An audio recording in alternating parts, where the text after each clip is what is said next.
Anthony Daniels is here from the Lego Star Wars Holiday Special. I think Vicky gave you all the way this is going to work. So you have the option in your chat window to click the raise hand button. Make sure you keep your microphone and your camera off, and I'll call on you once you raise your hand, and then you can unmute yourself, ask your question, and we have about 30 minutes for today's press conference. So welcome, Anthony. I'll let you introduce yourself while we have some folks start raising hands. So just explain to me, everybody is listening, though I can't really see people. So I know you're there. I feel your presence. It's a holiday season statement, okay. Hello, and well, thank you for joining. I'm in London, some hours away from many of you, I think, though I don't know where you are. So come on in. Great, great. We have our first question. It's Odell Croy. Can you go ahead and unmute yourself and ask? Yeah, I'm Olivier Delcroix from France, from Paris. Perfect. Bonsoir. Ça va? Bonsoir. Ouais. Vous avez lu mon livre? Sure. C'est Threepio, les mémoires ne s'effacent pas. Yeah. I read it. I have it in my Excellent. place. Thank you. Well, my first question is quite simple. Do you think your golden C-3PO character will remain in the history of cinema like the original robot of the Metropolis movie by Fritz Lang?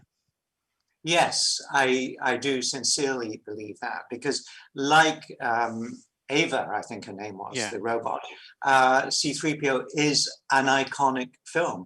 And on set, walking to the scene through the crew, I would regularly say, move out of the way, icon coming through, holiday icon coming through. And of course, people laughed. But 3PO is an icon forever and ever. And he will out-survive me, he will out-survive all of us, because now with the electronic media, these images, as much as Maria and Metropolis exist forever, so will Star Wars and so will 3PO. And I'm very proud about that, because I respect him a great deal.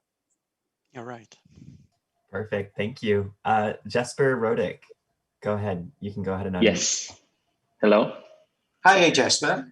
A question from a Danish film site, films.dk.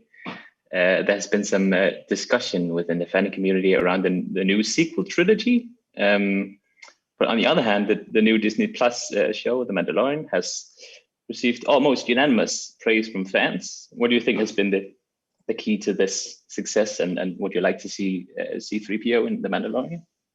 I would love to see C-3PO in The Mandalorian, and I hope you will be talking to the producers on my behalf, because my phone is ready.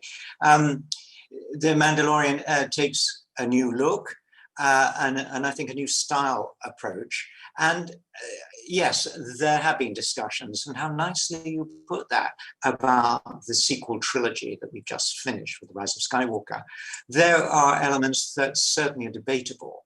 And the thing about Star Wars is it has always been chock full of things to think about, concepts, ideas, views, morals, if you will. And fans have debated for a long time. And certainly the sequels advanced that. And yes, have an opinion. I like this, I'm not so sure about that, but be nice about it.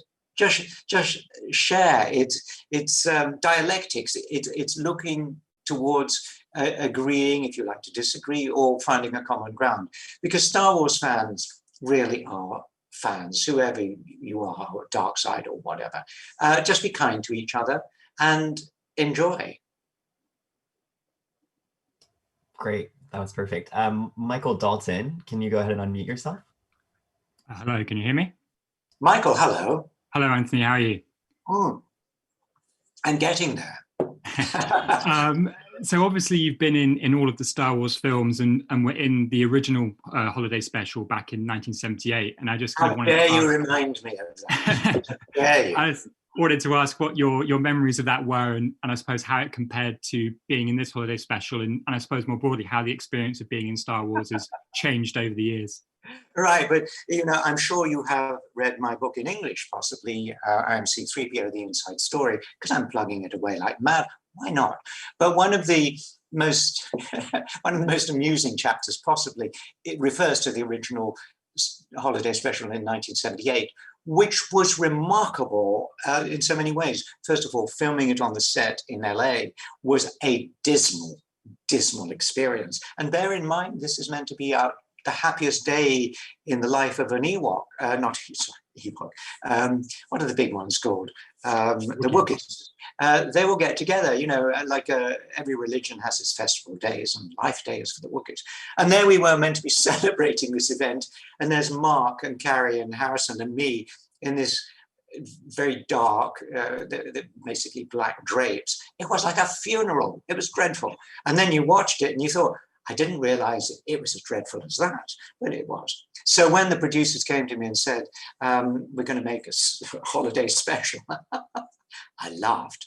But as you will find out, it's very, very different, and it's charming, and it's Lego that I adore.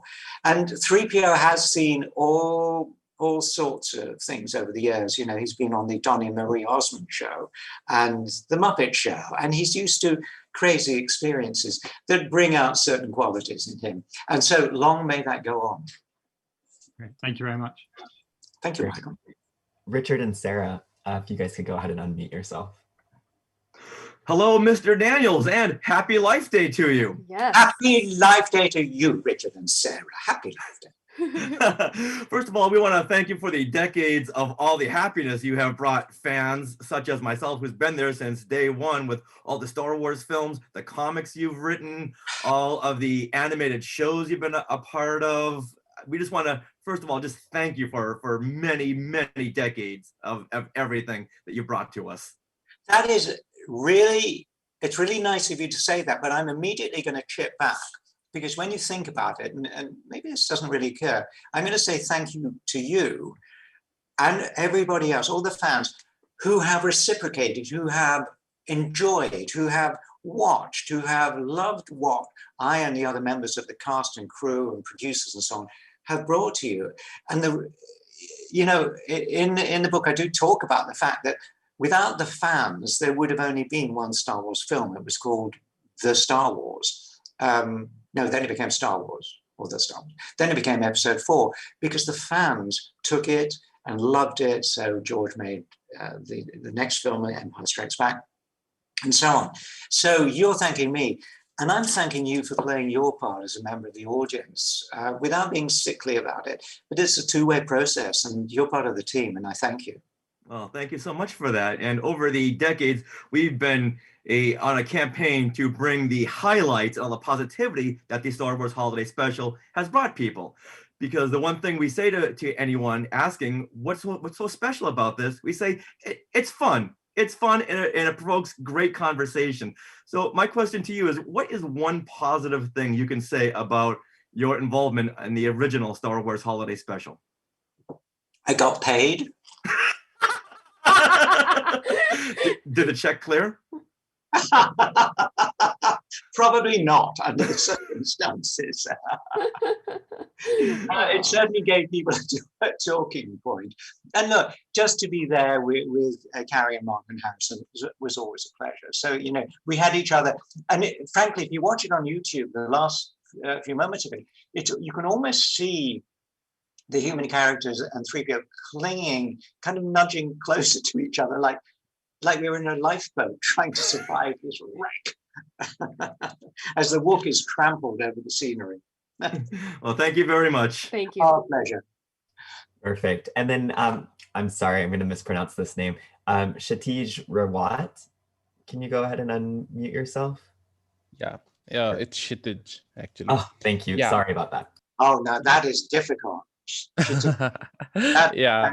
Totally Yeah, in India also, it's pretty difficult for people to pronounce it. Yeah. So Anthony, I'm a huge fan. My favorite Star Wars character is actually C-3PO. So my question is, are you personally anything like C-3PO? So do you also get fussy sometimes, or think you'd rather be somewhere else? Sorry? Yeah, but people often ask me, what characteristics do I share with Threepio? And well, how can I put this? Because I like him very much. He and you'd have to ask my wife. I mean, he can be irritating, and I'm sure she would deny that I was irritating. He can be a little fussy, and I'm sure my wife. I think Threepio would be tidier than I am. I kind of tend to leave a bit of a mess everywhere, so people are surprised by that. But one thing I really do like to share, that I share with him, is his sense of loyalty. That I think loyalty in humans, loyalty to each other is extremely important. And one of the lovely things in the movies is that Threepio shows great loyalty, even to dreadful human beings like Han Solo. Nevertheless, he would want him to be okay. But loyalty to the princess, to Luke Skywalker, and of course to R2-D2. Very, very major, important human attribute. Yeah. So is 3PO's story over, or are we going to see him in future? I think his story is far from over. I am delighted to say, and the Star Wars Holiday Special is the latest iteration, not the last, I have to tell you, but my lips, and indeed 3PO's lips, are sealed. He doesn't have lips. Does he have lips? Anyway, there are other things coming up. Not major movies, but stay tuned. I don't want 3PO. 3PO is too important a character to disappear. And I don't believe fans will allow him to disappear. And of course, the important thing is to remember, as somebody was saying earlier about Fritz Lang's Metropolis and Ava, the robot there, and the wonderful Tin Man and the Wizard of Oz, those characters as characters stay alive forever and ever and ever. Yeah. Perfect. Thank you so much. Robert McKnight, you are up next. And just a reminder, we're trying to keep it tight, so just one question per person. Thanks. Anthony, thanks for being with us today. We really appreciate it. Yeah, that was his way of saying I'm talking too much. So, go on, Robert. You're from Australia? Yes. It's 4:14 in the morning up here in Queensland. Oh, thank you so much for being there. I thought I was having a tough time, and it's 6:15 in the evening in London. I have such fond memories of Australia. Oh yes, go for it. You have one question. Yes, I do. I was going to say, tell us about the fond memories. But the one thing I love about what the holiday special this time is because it's through Lego, it is able to take the Mickey out of itself. It's allowed to have fun at the Star Wars universe. Does that forgive all ills from the previous special? Robert, that may be going too far. I've rebooked the therapy because I thought that was over, but no, it's awakened those memories. They stay there.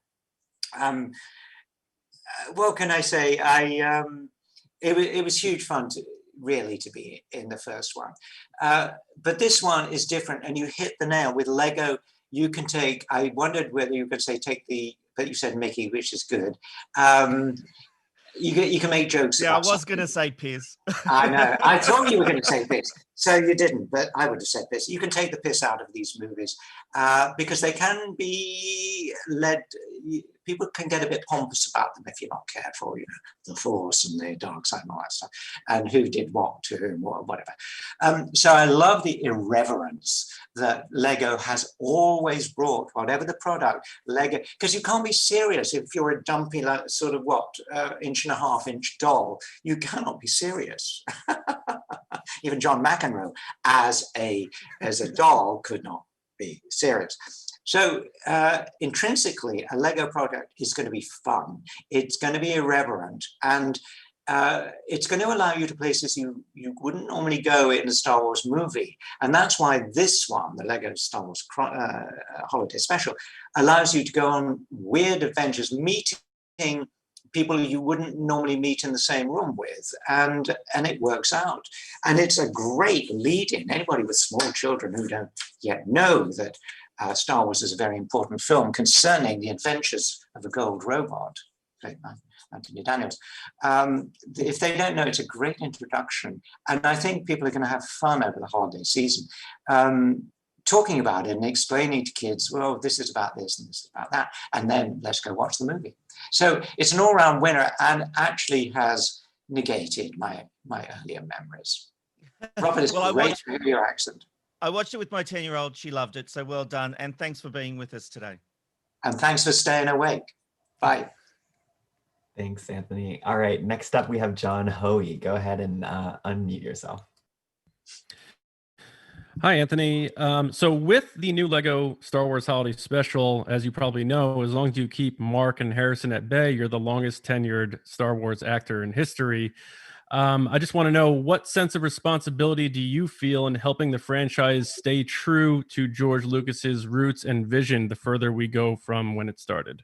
That is a really, really good question, John. Though I have to say, the phrase mute yourself, I've just written it down because that is my next insult in a program to ask. Oh, for heaven's sake, mute yourself, don't you think? So thanks for that, John. It's really important, and it's why I generally, you know, I like being employed. I like working, but one reason it's important that I feel I stay with Threepio is sometimes writers or producers, whatever, get a bit distant from the basic, I'll say truth, if you like, of the original film. That you meet Star Wars, you meet C-3PO, and he's very important in the minds of many, many people because he's the first voice in that first film. And he has a kind of quality that has stayed with people. And therefore you have to stay with that quality, whatever the new iteration is, whether it's a film or an animation or it's a Lego film. And I can do that, not without being crazily controlling about it, but I can say, you know, that's not how he would put things, or that's not how he would behave in character, because it's very important he stays in character. And sensible and clever and intelligent producers and writers and directors listen to me. Others, I don't work with them. Thank you so much. Great. All right, Sean Fang from Streamly. Go ahead and unmute yourself. Or mute yourself. Yes, mute you. Streamly. Hi, Anthony. Yes, an honor to be able to talk to you today. So my question is, this special is set after the events of the Rise of Skywalker. Did you enjoy being able to tell a story that is set in this time period? Because the movie kind of left things fairly vague about the state of the galaxy at this point. Well, it's interesting that the original film was called A New Hope, and these days we need to feel there is hope, and there is lightness and fun and joy in life. And without realizing it, I think the producers of this film, the Lego Special, have hit the right moment to bring this out, because we need this year, right now in the holiday season, to be reminded that there are good things in life, there are good things to celebrate. It's difficult right now for many, many people in all sorts of different circumstances. And this will, I think, begin a new beginning. I think there'll be a holiday special next year. Please can I be in it? I don't know. But this is a little launch pad for a new series. And I said it first, so I want to be there. There's so much for a family to enjoy.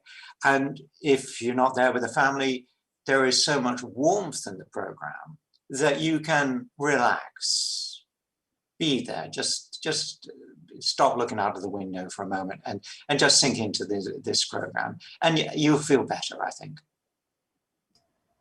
Thank you. Thank you. Thanks, Sean. Michael Celestino, go ahead and turn yourself off mute. Hi, Anthony. Thank you so much for doing this. Yeah, go for it. My question to you is, I wonder if you could talk about the difference to your approach to your performance, if there is a difference between when you're actually on set in the C-3PO suit versus in an example like this in the Lego Star Wars Holiday Special, where it's just a voiceover performance. Does that affect your approach to the role at all? The only difference, believe me, Michael, the only difference is I'm not wearing a suit. I am there in jeans and a shirt of some kind that doesn't make rustly noises in the microphone. So you have to be careful what kind of material you're wearing, because Threepio, I stand up. I stand as him, so very tight bum, tight stomach, and very tense because he's a tense character. But he moves most of the time when he's talking. And if I'm wearing the wrong clothes, cotton that's a bit sharp or whatever, it can make rustly noises. So I have to be very careful to wear sloppy clothes. That way I can remain as physically as 3PO, much to the amazement of any visitors who watch, and they go, God, I can see the costume.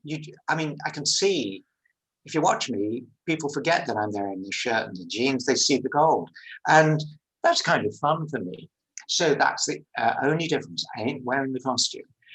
As always, well, in an animation, you tend to only have your lines. So always you have to read what, or ask what the line before was. What was the question that you were answering? But that is second nature to me, because in the original film, when I talked to R2-D2, they didn't tell me, but R2-D2 never made any sounds, never replied, never beeped or anything until 6 months later, when Ben Burt eventually won an Oscar for being the voice of R2-D2, but way late for me on the set.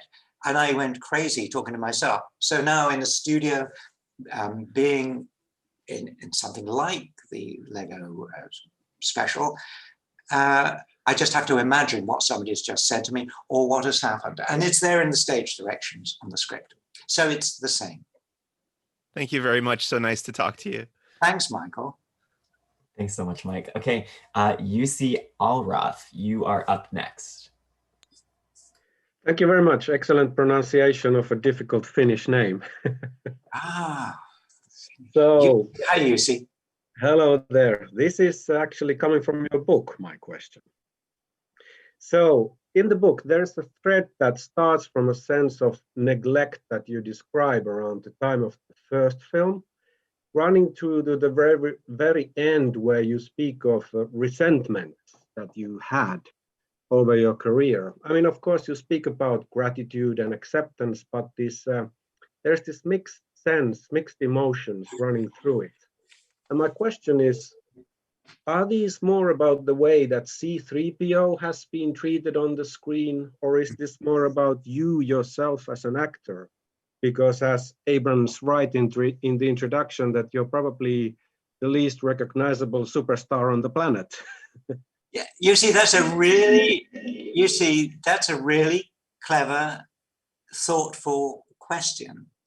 When I decided to write the book, I decided it should be as honest as possible, without hurting people, without making stupid, fantastic claims, whatever, just the way it was. And I thought it was important, certainly to me, to say that it was very, very difficult at the beginning when Lucasfilm tried to pretend that I had nothing to do with the film, that I wasn't that character, I had no input, that I wasn't the puppeteer. All right, I got a little credit on the roll-up at the end. That was a very, very hurtful experience. And it's interesting that I had never actually put together what you just said, that the 3PO gets pushed around, dumped on, ignored, everything, bullied through all of these stories. And yeah, now you've made me think about that. But what I do in the book is to come towards the end and say, and I'm not reading it, I'm remembering, that I realized that for several years I'd harbored resentments. And why wouldn't I? They were very serious miscalculations about how to treat a person. That changed over the years, but those resentments did stay very, rather like memories of the original holiday special. They stayed somewhere in the back of my mind, and certainly writing about them brought them out again. But then I move on to say, but then time changed, that I realized that things had moved on, that those hurts would always stay there as hurts, but they weren't going to hurt anymore unless people brought them up, and then they will revive. But now there are better things to talk about. There's lovely things that happen, working with JJ, adorable. Having the enjoyment and affection and respect of the fans, I realized was an amazing event to happen towards me. And so eventually, as time went on, my stupidity, my hurts, my naiveness, my initial feelings changed, so that I can now happily talk to you about my joy of being part of this program, about other Star Wars events, part of being part of the whole fan world. But always there will be memories. It would be stupid to deny them. But now I have moved very, very far away from that initial process. But again, thank you for a really intelligent and a rather thought-provoking question, which I will think about. Thanks, Jussi. No, thank you very much. This was a very heartfelt reply. Thank you, and I greatly Well, appreciate it. Jussi, it was a heartfelt question. It was a very thoughtful. So there we are. Mutual thanks. Thank you, and I recommend the book to everybody. Oh, Jussi, thank you very much. You don't get a percentage, okay? Just no. Thank you. All right, thank you, Jussi. I think we have time for about 2 more questions. So Javier Crespo, you're up next. Javier. Yes, thank you. Hi, Anthony. How are you? I'm really good. Javier, yes? Yes. Nice to chat with you. My question is, when the producers reach you with this new holiday special, and you thought about the original holiday special, what were your thoughts, your initial thoughts about this new project? Well, Javier, you may not have heard me say earlier that I was really surprised that anybody in the entertainment industry would ever consider making another holiday special, because the first one had really surprised people about how crazy it was. And then, of course, when I saw what they were going to do, and that was Lego, I was just thrilled to be asked. I was delighted, because I know anything with Lego and anything with Star Wars Lego is going to be a blast. I mean, look at the Lego movie, the first one. You know, I had 2 lines in that. I adored being in it, and the audience adored Threepio being in it. And as I said before, Lego has been a wonderful companion to Star Wars. They were made for each other, and they only discovered each other, I think, if I'm right, around the after the 3rd film, Return of the Jedi. So I think people who remember the original holiday special will be surprised. Hey, and give it a chance. Don't ignore it, because it's got those words in it. This is different. This is fun. And it also references so many memories that audiences have around the world. I totally agree with you. Thank you. Thanks, Javier. All right, last question from Chris Wyman. Go for it. Hey, Anthony, thanks for being here with us today. Hi, Chris. So this has obviously been a very challenging year for everybody, with the virus issues and stuff. Have you been recording from home, or is this stuff that you did previously to now, or are we getting new things? Chris, I do so many jobs that frankly, I slightly forget. But there's, I did, maybe it was this, I can't remember. But I got some acoustic panels in my office here, and I made a tent around the screen and the microphone, and it had a lid on it and everything, and it had a light so I could see scripts and stuff. And I did a 1-hour recording, by which point the sweat was just pouring down my suit. I wasn't even in the suit, for heaven's sake. It so replicated my experience on the set in the costume. And I realized that I couldn't do this. So, because then a 4-hour recording session came up, and I knew that wasn't going to work. So now what happens in lockdown, in COVID, people are very sensible. I now walk out to a studio. I'm buzzed in. I don't have to speak to anybody. They tell me the number of the room I'm going into. And there I am alone with a microphone that has been sanitized. And behind at least 2 sheets of glass is the engineer. So he is safe from me, I am safe from him. And the producer director is normally on a screen in front of me, often from Los Angeles. I'm generally in London. And we are all totally safe. I come out, I press with my elbow the door release button, I put on my mask, I walk into the street, I come home, I take off my mask. So everything's safe. And please, you know, everybody who's listening, I have made a career out of wearing a mask. And I'm going to say something I've not really said before.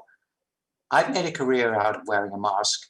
I want you to save your life by wearing a mask, and maybe save the lives of others by wearing a mask.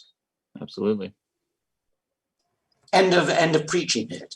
But I mean it. I'm serious about COVID. I'm serious about taking precautions, and you can quote me. Threepio wears a mask. You wear a mask. Do we have time for one more question? I think that was the perfect segue out. If we want to sneak in one question, we probably could. Let me just see. Mark Newbold. Oh, you around? Evening. You want to be our closer? No, Mark Newbold is rubbish. Oh, thank you very much. With these, I know you love doing these shows, but how much of the story do you know going in? And do you ever get to suggest any little ideas, knowing 3PO, obviously, as well as you do? Oh, yeah. On this show, the script was really well formatted. 3PO's involvement is what it is.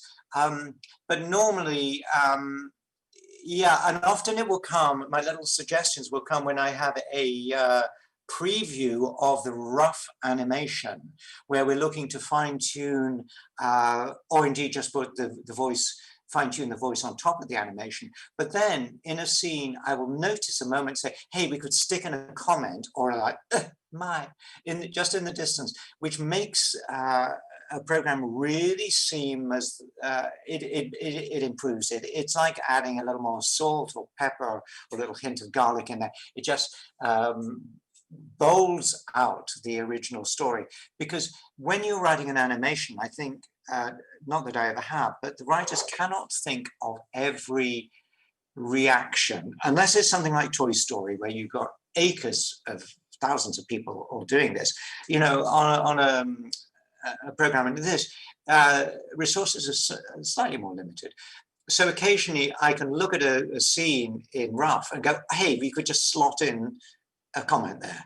And that's how it works. And curiously, that's one of the most amusing and entertaining things for me to do, because it is highly creative, because you're adding color to the scene.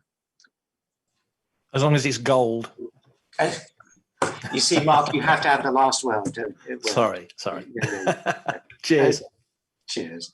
Perfect. Thank you so much, Anthony, and thank you everyone for joining today. Anthony, I think they're going to take you away in a second, and then the rest of y'all can just drop off, and we will follow up with the transcript from today's conversation. Not take you away, but... And not drop off. I mean, what is with this phraseology? You want all this wonderful international crew to drop off? Well, you know, Zoom phrases in 2020. I'm going to write that down too. These are really good. I'm always happy to be your muse, so...